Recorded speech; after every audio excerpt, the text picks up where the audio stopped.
Football যে কতটা নিষ্ঠুর নেইমারকে না দেখলে তা কখনোই জানাই হতো না। তিনি ফুটবলের রাজা হতে এসেছিলেন, কিন্তু ভাগ্য তাকে বানিয়েছে ফুটবলের দুঃখী রাজপুত্র।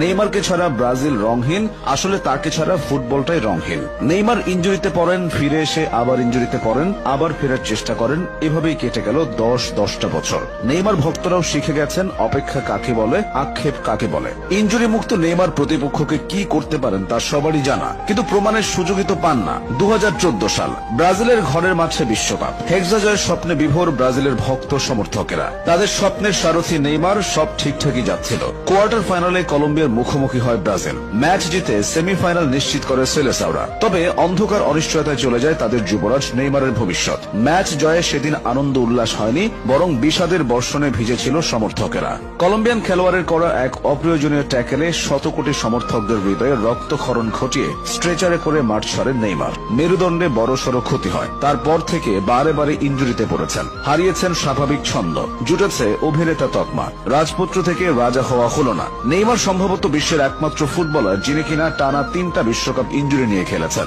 2014 বিশ্বকাপের ভয়াবহতা ভুলে 2018 সালের বিশ্বকাপে এসে আবারও দুঃসংবাদ পান নেইমার। এই বিশ্বকাপে তিনি পুরোপুরি ফিট ছিলেন না। তার উপর প্রতিপক্ষ খেলোয়াড়ের ট্যাকেলের পর বারবার মাঠে ড্রাইভ দেওয়া নিয়েও সমালোচনার শিকার হন। এরপর আসে কাতার বিশ্বকাপ, এবারও ইনজুরির হানা। তবুও ক্রোয়েশিয়ার বিপক্ষে নেইমার সেরাটা দিয়েছিলেন। বারবার প্রতিপক্ষের রক্ষণে ত্রাস ছড়িয়েছেন, গোলকিপারকে কাটিয়ে দুর্দান্ত গোলও করেন। তখন কে ভেবেছিল কয়েক মিনিট পরই আরো একটি দুঃখের গল্প রচিত হবে? মেসি রোনালদোর মতো নেইমারও বড় বড় শিরোপা জিতেছেন। ব্রাজিলের জন্য মরীচিকা হয়ে থাকা অলিম্পিক ফুটবলের সোনাও ধরা দিয়েছে নেইমারের সৌজন্যে। তবে সেসব এখন সোনালী অতীত। ব্রাজিলের হয়ে নেইমার বেশ সাড়া ফেলেই